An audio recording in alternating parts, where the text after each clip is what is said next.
Jadi KKN ini memang merupakan kurikulum wajib ya, yang wajib diikuti oleh semua mahasiswa, tetapi memang ada beberapa yang bisa direkognisi dengan kegiatan Merdeka Belajar Kampus Merdeka ya. Tapi ternyata setelah terjun lapangan mereka mampu melakukan itu dan mampu bersaing dengan perguruan tinggi yang lain. Bahkan kemudian dikatakan mahasiswa itu lebih hebat kok Bu dari perguruan. Ada suatu kebanggaan, tapi jangan kemudian kita menjadi sombong ya. Karena itu ada daerah yang kemudian meminta kita kembali nih, meminta kembali mahasiswa UNI itu untuk KKN di sana. Karena ternyata mampu memberikan motivasi kepada masyarakat. Assalamualaikum warahmatullahi wabarakatuh. Halo Besti. Selamat siang, selamat pagi, selamat sore, selamat malam. Di sini kami dari Kementerian Advokasi dan Kesejahteraan Mahasiswa bersama dengan Ketua Lembaga Penelitian dan Pengabdian Masyarakat yaitu Ibu Dr. Esti Ningrum SHMHum akan berbagi cerita atau mengulik cerita dari KKN itu sendiri. Mungkin Ibu bisa diperkenalkan dulu. Iya. Selamat sore, Assalamualaikum warahmatullahi wabarakatuh. Mas Bintang ini ya, luar biasa sekali. Kemudian dengan teman-teman tim yang hadir pada acara sore hari ini. Alhamdulillah. Perkenalkan, nama saya Dr. Esti Ningrum SHMHum dan pada saat ini berada sebagai Ketua Lembaga Penelitian dan Pengabdian kepada Masyarakat. Ini kurang lebih sudah hampir 2 tahun. Hampir 2 tahun ini. Ya, hampir 2 tahun. Sangat berpengalaman gitu. Pengalaman bersama-sama dengan mahasiswa ya. Karena ternyata pengalaman harganya mahal, Mas. Kalau mahasiswa tidak pernah kemudian turun ke lapangan, juga menerapkan ilmunya juga susah. Tapi kalau pernah turun ke lapangan dan ketika nanti menjadi sarjana akan lebih mudah di dalam implementasi. Jadi KKN ini memang merupakan kurikulum wajib ya, yang wajib diikuti oleh semua mahasiswa. Tetapi memang ada beberapa yang bisa direkognisi dengan kegiatan Merdeka Belajar Kampus Merdeka ya. Kayak kemarin mereka mengadakan KKN tematik. Kemudian ada pertukaran pelajar di mana mereka memperoleh mata kuliah modul apa ya, saya juga kurang itu bisa direkognisi dengan kegiatan KKN. Tetapi kegiatan KKN ini memang ada 2 periode karena semakin banyak mahasiswanya ya. Sehingga kita melaksanakan 2 periode itu di tanggal 1 Februari sampai dengan Maret, kemudian yang berikutnya adalah di bulan Agustus sampai dengan September. Sehingga periode tersebut tidak akan mengganggu kegiatan dari mahasiswa. Karena mahasiswa pas selesai semester genap dan semester ganjil. Berarti pelaksanaan KKN itu berada di antara semester nih, Bu? Iya, betul. Kayak besok ini kan berarti mereka sudah selesai di semester ganjil ya. Dan akan memasuki semester genap. Kita mengambil waktu kurang lebih sekitar 35 hari. 35 hari mahasiswa full melakukan kegiatan di masing-masing wilayah desanya. Oke. Mungkin menurut Ibu sendiri nih sebagai Ketua LPPM, tujuan dari KKN itu apa sih, Bu? Iya. Tujuan dari KKN itu yang pertama kali ya, agar supaya mahasiswa tidak hanya bergelut di lingkungannya yang ada di universitas, tetapi mereka berada di lingkungan masyarakat. Dan ketika mereka berada di lingkungan masyarakat akan paham betul bagaimana sih situasi dan kondisinya, apakah sesuai dengan teori yang biasa diterima di lingkungan perguruan tinggi atau masih jauh dari apa yang kita harapkan. Dari apa yang kita harapkan. Karena mahasiswa ketika terjun ke lapangan baru kaget, oh ternyata banyak sekali loh mereka yang ternyata tidak bisa mengikuti perkuliahan, masih terpinggirkan dan tidak paham dengan dunia pendidikan. Justru mahasiswa ini ketika kemudian datang ke masyarakat bisa menjadikan apa? Motivasi mereka. Wah, ternyata ada mahasiswa mereka senang punya motivasi, kemudian akan diberikan suatu ilmu yang tentunya sesuai dengan kemampuan mereka. Jangan kemudian kita memberikan ilmu yang tinggi-tinggi, tapi mayoritas mahasiswa ketika terjun di lapangan, mahasiswa tersebut mampu menyesuaikan diri dengan, dan jangan lupa etika itu sangat penting. Etika sangat penting. Etika sangat penting, karena sepintar apapun mahasiswa ketika etika tidak dijalankan, masyarakat juga menerimanya susah. Tapi alhamdulillah ini Mas Bintang, mahasiswa Unwiku alhamdulillah dikenal dengan mempunyai etika yang cukup bagus. Etikanya apa sih? Ramah kepada masyarakat. Kemudian ketika mengajak mereka bicara juga sesuai dengan status mereka lah. Tidak kemudian karena sudah mahasiswa kemudian tinggi ya. Tinggi tidak bahasanya. Seperti itu. Kemudian santun.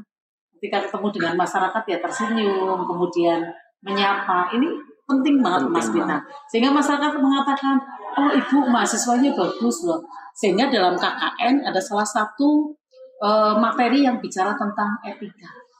Itu memang kita tekankan, karena etika itu penting sekali. Jangan sampai kemudian kita itu mengiyakan bahwa generasi muda ini pada saat ini tidak mempunyai etika.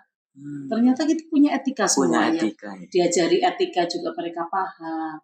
Masyarakat itu senang ketika kemudian ditanya, kemudian kita memperkenalkan diri, mengajak, mereka sangat berbahagia sekali. Jadi etika itu juga perlu ditekankan. Nah, etika itu tidak hanya kemudian terhenti pada saat KKN. Ketika kembali lagi ke sini, juga ada suatu perubahan yang ada di para mahasiswa. Etikanya tetap jalan. Tetap jalan. Kemudian sebagai motivasi untuk sendiri juga jalan. Oh iya, ternyata saya adalah dibutuhkan oleh masyarakat. Jadi ketika kembali ke kampus lagi justru harus semakin semangat. Oh ternyata saya bisa loh ngomong di hadapan umum, bisa kan? Kalau KKN kan nggak bisa kita menghindarkan ngomong di hadapan umum ya. Diharuskan bisa kan? Sepintar apapun, karena kepintaran kita biasanya terlihat dari tutur kata kita ya. Semakin santun, semakin pintar, semakin tidak sombong. Ini harapan kita seperti itu. Harapan kita ketika kembali lagi ke kampus, pelajaran-pelajaran yang sudah diperoleh saudara sebagai suri toladan ini diterapkan di kampus, sehingga ada suatu perubahan mindset. Berarti mereka mahasiswa ini yang melaksanakan KKN itu bisa mengimplementasi ilmu yang sudah didapatkan di kampus. Terus di saat mereka kembali, mereka juga mengimplementasikan apa saja yang sudah didapatkan dari masyarakat. Karena belajar itu tidak hanya kemudian di lingkungan kampus saja Mas Bintang. Dengan adanya Merdeka Belajar Kampus Merdeka, boleh kita belajar di luar kampus. Justru karena banyak problem yang kita temukan di luar kampus. Nah, mungkin dari mahasiswa yang melaksanakan KKN itu Bu, kehidupannya mahasiswa di sana itu kayak apa sih Bu? Mungkin nginepnya di mana, terus beraktivitasnya bagaimana? Iya, jadi pertama kali kita akan mendesain sedemikian rupa Mas Bintang. Akan menetapkan wilayahnya di mana, kemudian komunikasi dengan pemerintah daerah yang akan kita tuju. Kita ada MOU, ada rekomendasi untuk melegalkan mahasiswa kita terjunkan di sana. Kemudian yang kedua kita akan buka pendaftaran, tentunya dengan persyaratan-persyaratan yang sudah kita tentukan. Minimal SKS yang sudah ditempuh adalah 110, tetapi lulus berarti tanpa ada nilai E ya. Mahasiswa itu 110 sudah menempuh. Kemudian yang kedua memang kita mewajibkan ada BPJS Kesehatan. BPJS Kesehatan wajib, sifatnya wajib untuk mengantisipasi. Kita sih tidak ingin lah mahasiswa itu kemudian sakit di sana. Harapannya sehat semuanya. Tetapi kita juga ada metode baru, memeriksakan kesehatan di awal. Dan kita sudah ada suatu kerjasama dengan klinik Watumas untuk nanti kita akan yang memfasilitasi. Dan yang kedua itu, ini memang sudah kewajiban dari LLDT yang kemudian diinstruksikan ke rektor dan kemudian diinstruksikan ke LPPM bahwa mahasiswa yang mengikuti KKN wajib mengikuti BPJS Ketenagakerjaan. Karena untuk mengantisipasi kita nggak menginginkan sebenarnya untuk kecelakaan ataupun ketika kemudian meninggal dunia. Untuk memprotek mahasiswa tujuannya seperti itu. Jadi ada BPJS Ketenagakerjaan, ada BPJS Kesehatan yang harus diikuti oleh mahasiswa.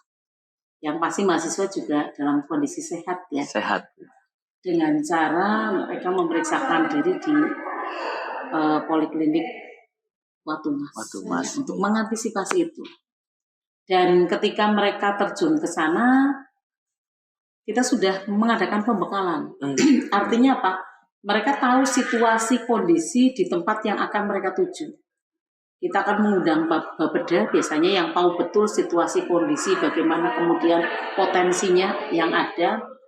Kita mengundang Bapeda dan rencananya besok itu akan mengundang dari Dinas Sosial dan Perizinan Terpadu.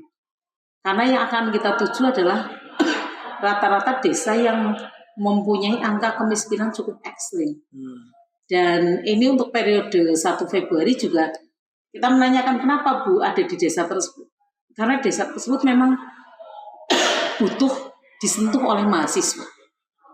Karena ketika yang menyentuh mahasiswa mereka akan berbahagia, akan senang. Dan luar biasa ternyata memang mahasiswa dianggap oleh masyarakat sebagai sesuatu apa? Pemberian suri toladan yang terbaik. Mereka kan percaya betul Mas. Nanti ketika Mas Bintang turun ke lapangan, bagaimana bahagianya mereka ketika bergaul dengan teman-teman mahasiswa. Jadi kita akan melakukan pembekalan terlebih dahulu, dan ketika mereka terjun ke sana memang ada etika-etika yang kemudian kita tetapkan, Mas Bintang. Salah satu contohnya apa? Mereka ketika kemudian memilih tempat untuk menginap harus ada induk semangnya. Induk semang itu induk semang itu bahasanya adalah ibu kosnya. Oh, ibu kosnya.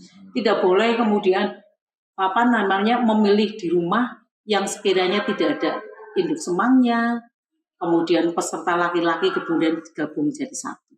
Ya sebenarnya kita tidak kemudian menaruh rasa curiga, hanya kita mengantisipasi kalau kita membiarkan kan tidak baik. Jadi terpisah antara rumah laki-laki dengan perempuan, karena kita akan mencampur ya semua prodi dan kemudian semua jenis kelamin kita gabung menjadi satu agar supaya terjadi sebuah kesempurnaan lah. Ada perempuannya, ada laki-lakinya, kemudian rumahnya juga terjaga dengan baik, ada induk semangnya, dibagi laki-laki antara laki-laki dan perempuan. Jadi ada chemistry juga nih selama KKN. Ya kalau kita biarkan saja ya membiarkan hal yang tidak baik. Jadi itu pun harus kita sampaikan kepada mahasiswa, dan alhamdulillah mahasiswa UNIKU itu ternyata hebat Mas Bintang. Karena mereka taat ternyata. Koalisi terjun ke lapangan, gimana ini tempatnya? Kita gabung Bu, tapi ada induk semangnya, laki-laki depan. Ini kami terpisah Bu, menempati rumah 1 dan 2. Mahasiswa itu semuanya taat kok kelihatannya. Taat kepada apa yang sudah kita tentukan. Inilah mungkin kehebatan UNIKU ya. Semuanya taat. Semuanya taat pada aturan.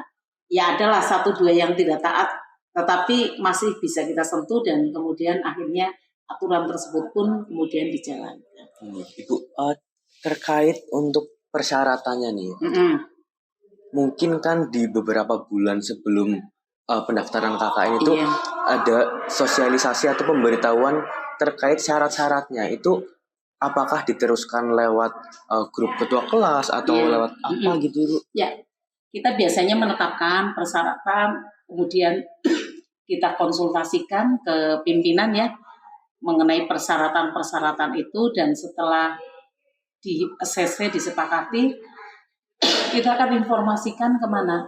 Ke fakultas. Iya, ke fakultas. Kemudian dari fakultas juga akan diinformasikan ke mahasiswa. Kemudian sini juga menginformasikan juga ke mahasiswa.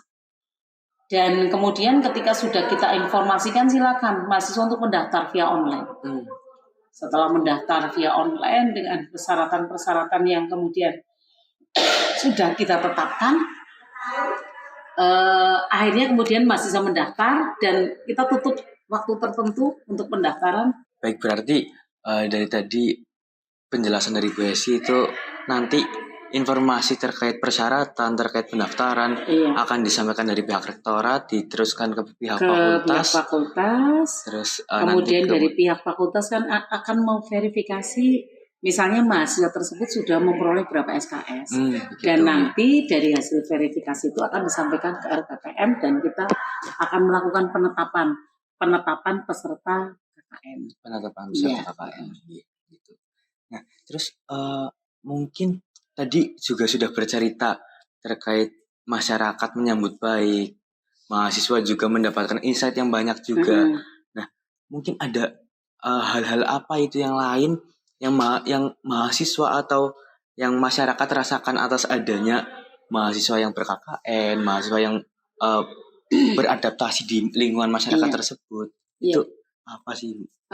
Mahasiswa ketika sudah memperoleh pembekalan ya, biasanya nanti acara berikutnya akan dilepas oleh rektor. Untuk terjun ke lapangan. Dan mereka biasanya di awal pertama itu akan melakukan orientasi. Sebenarnya di sana itu sampai dengan jumlah penduduk, kemudian kemampuan dari wilayah tersebut, masyarakatnya jumlahnya berapa. Di sana ada SD atau ada SMP, semuanya kemudian dirangkum oleh mahasiswa. Dan dari itu kemudian bersama dengan kepala desa, bersama dengan DPL menyusun program kerja tapi yang kemudian dibutuhkan oleh masyarakat. Jadi kalau membuat program kerja yang tidak dibutuhkan eman-eman.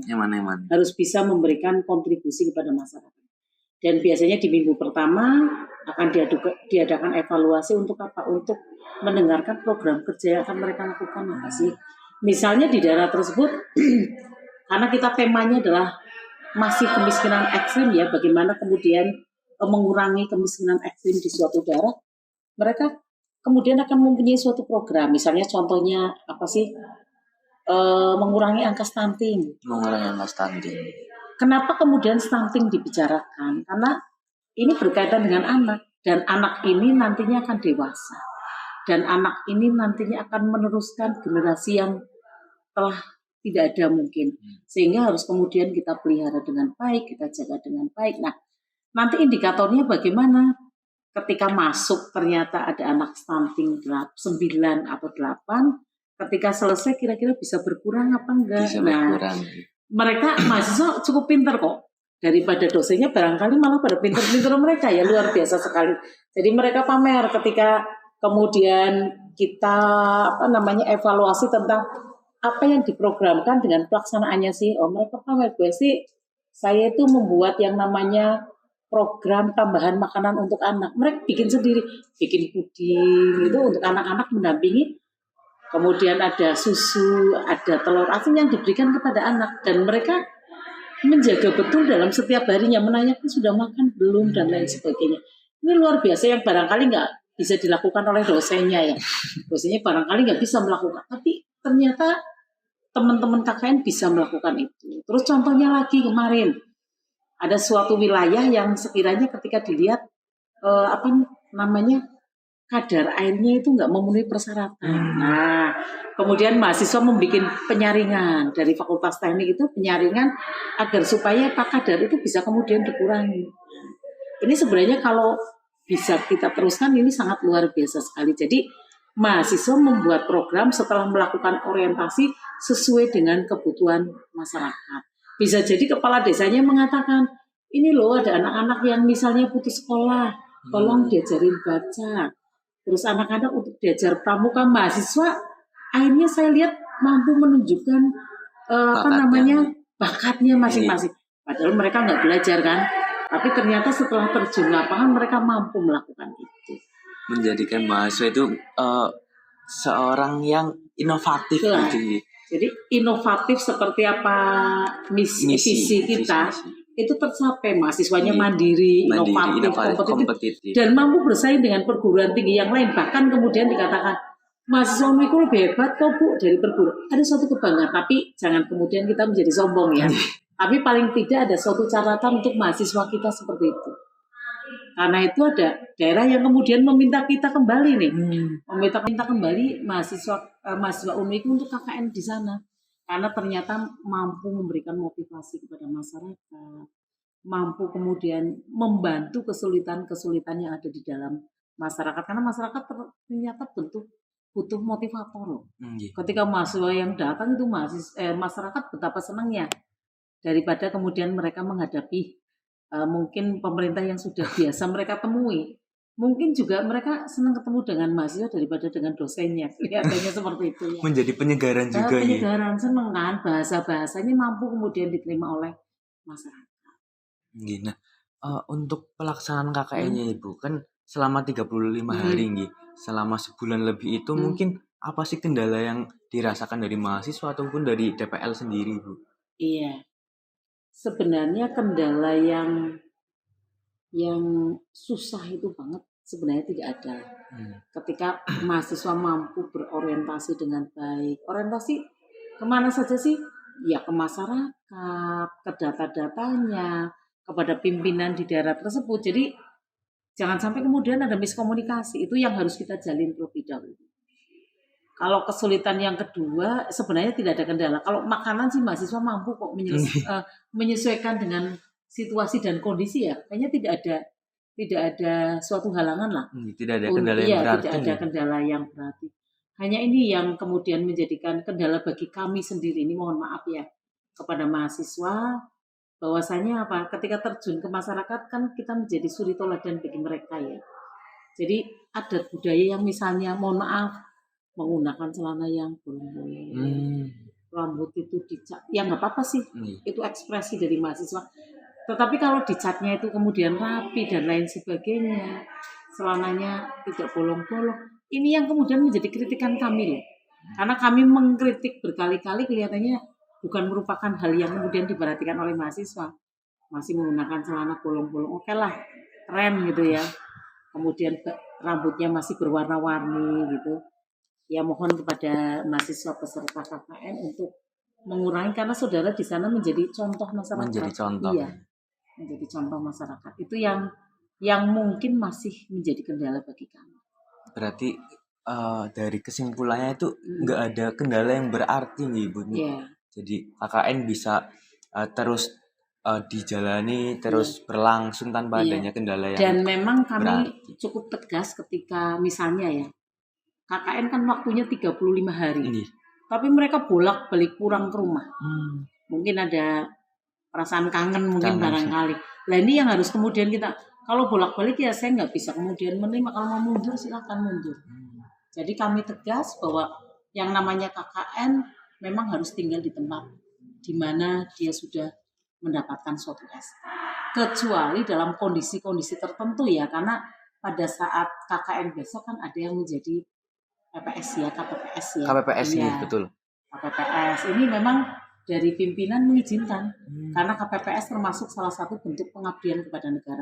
Tetapi saya sampaikan, walaupun seperti itu tidak bisa kemudian meninggalkan secara terus-menerus, apalagi kalau dibuat sebagai alasan yang menghindarkan untuk di lokasi KKN. Jadi pimpinan luar biasa sekali dengan melihat tahun-tahun politik sehingga mereka yang menjadi KPPS pada saat ini tetap diperbolehkan untuk mengikuti. Oke, mungkin pesan-pesan untuk mahasiswa yang nanti baik di Februari ataupun di Agustus itu akan melaksanakan KKN. Pesan-pesannya ini.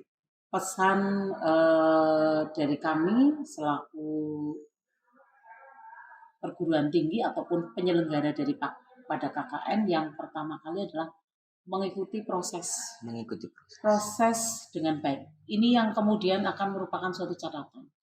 Proses dengan baik dan kemudian ketika kemudian terjun ke lapangan melaksanakan apa yang sudah menjadi program mereka. Karena ukuran keberhasilan kan ketika kemudian program dilaksanakan dengan baik. Apa yang sudah direncanakan dilaksanakan dengan baik. Itu ukuran keberhasilan. Yang ketiga, mampu mengendalikan emosi. Mampu berinteraksi dengan baiklah dengan kawan-kawan satu kelompok ya. Barangkali kan saya berkeyakinan masing-masing kawan punya kelebihan dan kelemahan. Itu kemudian saling menutupi agar tidak terjadi suatu perpecahan di kelompok tersebut. Kemudian yang terakhir, mahasiswa itu harus bisa membaca kebutuhan apa sih yang terdapat di desa tersebut. Kebaharuan apa yang akan kita berikan sih kepada desa tersebut. misalnya ya salah satu keluhan yang disampaikan, ada salah satu menyampaikan, Bu, kita punya yang namanya embung. Tapi embung itu ternyata ketika musim kemarau itu tidak ada air. Padahal embung ini berguna untuk apa? Mengairi kan seluruh pertanian dan lain sebagainya. Nah ini butuh bantuan dari kita. Mungkin kalau orang hukum akan bicara tentang legalitasnya. Mungkin kalau orang teknik akan bicara tentang bagaimana sih agar embung tersebut kemudian ada airnya, caranya seperti apa. Ini salah satu bentuk ketika mahasiswa memberikan suatu inovasi kepada suatu daerah. Jadi saya harapkan yang namanya program KKN tidak kemudian sama. Masing-masing daerah tentunya berbeda-beda, tergantung dari apa masing-masing kondisi daerah tersebut. Tapi saya berkeyakinan dengan kemampuan mahasiswa Unwiku yang memang mempunyai kelebihan tertentu, mampu menyesuaikan dengan keadaan, situasi, dan kondisi. Dan jangan lupa semaksimal mungkin menyampaikan apa yang kita miliki. Mahasiswa kadang masih malu-malu tuh, Mas. Masih malu-malu. Malu-malu padahal dia pinter loh sebenarnya. Tapi malu-malu menyampaikan pendapat, takut salah mungkin. Takut salah, gitu. Padahal belum tentu apa yang ada dalam pemikiran saudara, sampaikan saja. Barangkali berarti untuk mereka. Jadi jangan malu-malu untuk menyampaikan suatu pendapat. Jangan malu-malu untuk menyampaikan apa yang ada di dalam pikiran kita. Karena ini ternyata sesuatu hal yang mungkin justru merupakan sebuah brilian yang saudara miliki. Mungkin itu cukup? Ya, cukup. Terima kasih Mas Bintang. Semoga sukses ya semuanya untuk mahasiswa. Ibu. Terima kasih juga kepada Bu Esi telah menyempatkan waktunya Ibu di tengah kesibukan yang hari ini ataupun belakangan ini sangat-sangat sibuk Ibu.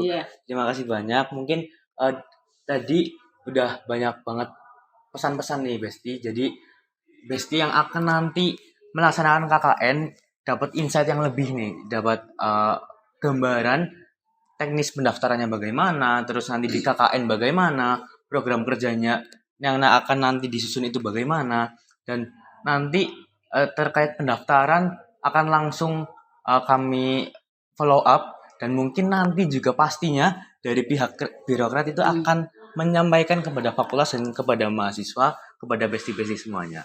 Mungkin itu aja untuk podcast KKN kali ini. Terima kasih kepada Besti yang udah nonton kita semua, udah dengerin kita semua. Sampai jumpa di podcast selanjutnya. Bye-bye Besti. Assalamualaikum warahmatullahi wabarakatuh. Waalaikumsalam warahmatullahi wabarakatuh.